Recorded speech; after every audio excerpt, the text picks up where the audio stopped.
Hey, this is Dave with Taboo Customs. Today we're on another video with our M715 project. If you've been following along in our series on this, you'll know that we have our suspension for the front pretty much in there, pretty much where we want it. However, once we've got everything done and we started checking some clearances and whatnot, we did find a couple issues. So in this video here, we're going to be talking about those issues, and then we're going to talk about how we're going to work to overcome those issues. So let's take a look. All right, well, for the first issue that we ran into came about when we got our links here finalized. We finally got our tube in. It took us forever, it seems.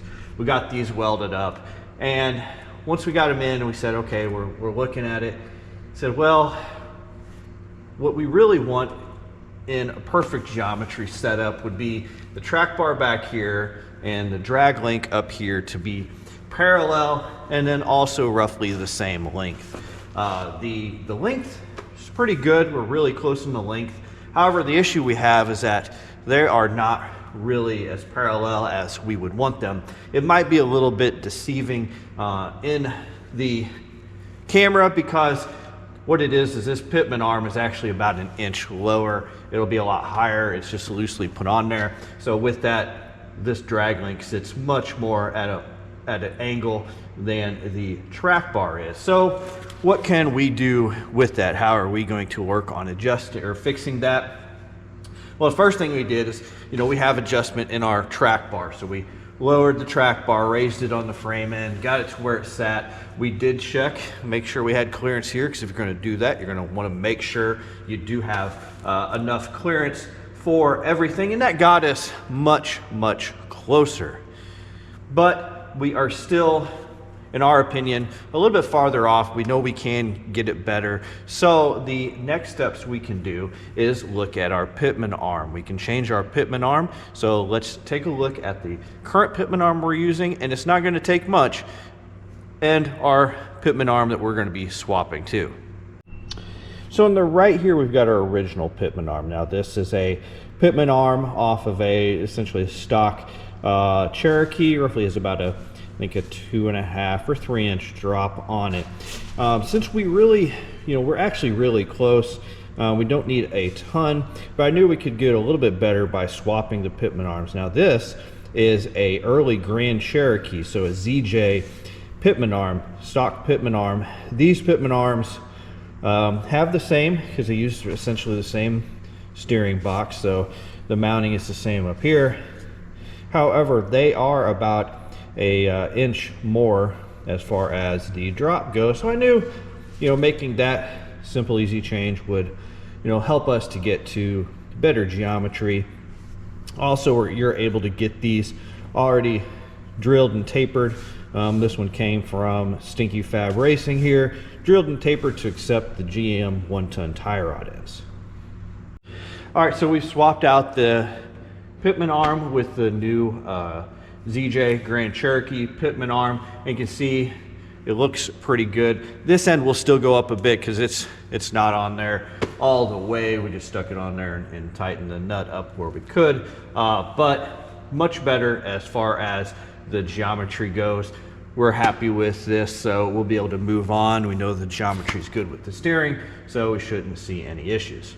Now let's go to the next big issue that we have, which is quite a bit bigger deal.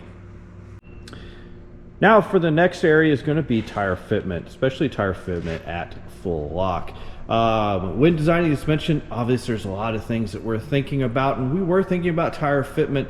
Unfortunately, we did kind of miss one area that we were a little bit concerned about, but thought we'd be all right. But unfortunately, when we came back around, we're gonna have to make some adjustments to make it work. Now, for this vehicle, we don't have the customer tires and wheels. We have requested that he bring those because he has already purchased them, so they'll be up here hopefully within a little while or so. Anyway, until then, we've got a tire and wheel that's somewhat similar, offsets the same. Widths, I think this tire is a little bit wider. His tires are a little bit taller. This is a 35, he's running 37s. So we're using this tire to check the clearances. So let's take a look at what we're getting when we turn full lock both to the passenger and the driver. Now with the tires turned fully to the passenger side, you can see that we are really close to the sway bar. And that's one thing we had been concerned about. However, our issue was at the time, we did not have the clearance because of this upper track bar mount. Now that we know that we are going to be in this upper hole for the track bar mount, and everything here is really just tacked together for this sway bar, we'll end up taking this sway bar, we'll probably cut off this bottom section of the upper track bar mount, and we can slide this in at least a good inch to make sure we get clearance. However, right now we're going to go ahead and wait for our customer tires to come in, and then we will make that happen and be able to check it with the actual tires he's going to be running. So now let's take a look with the tires turned fully to the driver's side. Now with the tires turned fully to the driver's side, you see we have a little bit of a bigger problem. These tires are within quarter inch or less of hitting the control arms, which we obviously do not want. Now I think these tires are a little bit wider, so that will give us some reprieve, but the height will not, and his tires will certainly have an issue. However, again, waiting on his tires and rims to show up just to double check to make sure. Now, how are we going to fix that? We have a few options. Of course, we could move in the frame mount. We could move, the frame mount or the axle mount. We could move those in to give us some additional room there. The other option that we're also going to look at is that we might be able to put a bend in this lower control arm and actually have it come out and then come over. Given the size of that control arm, the thickness, we're not worried about the strength or the structure by adding a pretty small bend into it. Actually, the bigger issue may be getting that bend into it. However, as I mentioned, let's wait. We'll get the customer tires on here and let's take another look.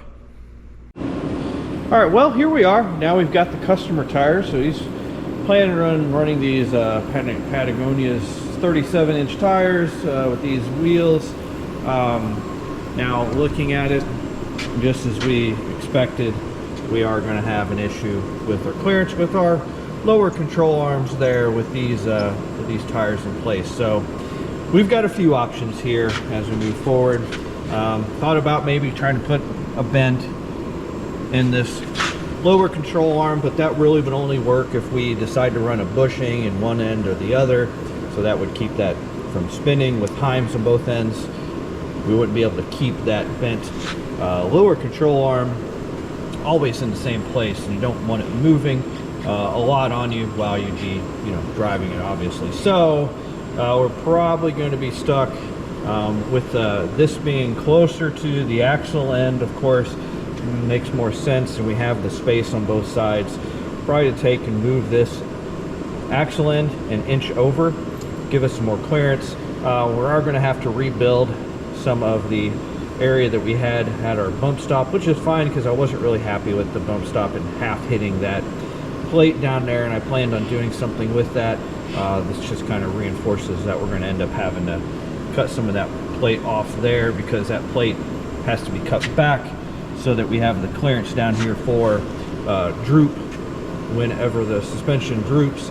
So we'll cut that back, make a little bit more clearance, add another piece probably on top of that for that bump stop to hit, and that bump stop has to be pretty wide because as the axle articulates, it could hit in several places on this bump stop, or on that plate down there where the bump stop hit. So anyway, quite a bit of work there to unfortunately do that, but it wouldn't be a project if it didn't have some rework. Now up here, we still have space to the sway bar, but we are going to go ahead, and since we are going to end up using this upper mount on the frame side, we're going to get rid of the rest of this here so that we have space to just take this and flip it, flip it here to the inside. We'll shorten this up, make this bar a little bit shorter, bring this over to give us some additional clearance, and it should be good to go. So let us get to work getting that done, and then we'll be back to take a look at that. Well, we're back and we've made our modifications. What we ended up doing is actually taking all of the bracketry off for the lower control arm, including the where the bump stop was hitting as well. And now you can see we have over an inch of clearance at full lock, so we are sitting pretty good now on that clearance. Unfortunately, now I've got to go back and rebuild that bump stop area, which was fine. I wasn't necessarily completely happy with it. In addition to that, we actually did go ahead and move our upper control arm more towards the driver's side, because as we were starting to mock up some of our exhaust, we found the control arm was in the way, so an additional inch over gave us a lot more clearance for our, you know, you can kind of see there, gave us a lot more clearance for the exhaust as we start to run it. All right, one final look here at the front end. We've actually pretty much finished it up to where we're ready to now take it and flip it back around. We've got our bracing for the top of the shock towers done. We've actually kind of just generally looked a little bit at our mounting for our reservoirs for the coilovers. The reason for that is actually we are going to be pretty close to the top of the hood. I did some measuring on another 715 we have outside, and we should have enough clearance, but we did have to be very cognizant of that. So we've pretty much got everything completed. The steering stabilizer we got in, figured out the mounting. The only thing we really have not finalized is these sway bar links. I won't finalize that till I get the final ride height determined and we take a look at that, but we did get pretty much everything else on the front end done, including also routing the exhaust, which was extremely tight.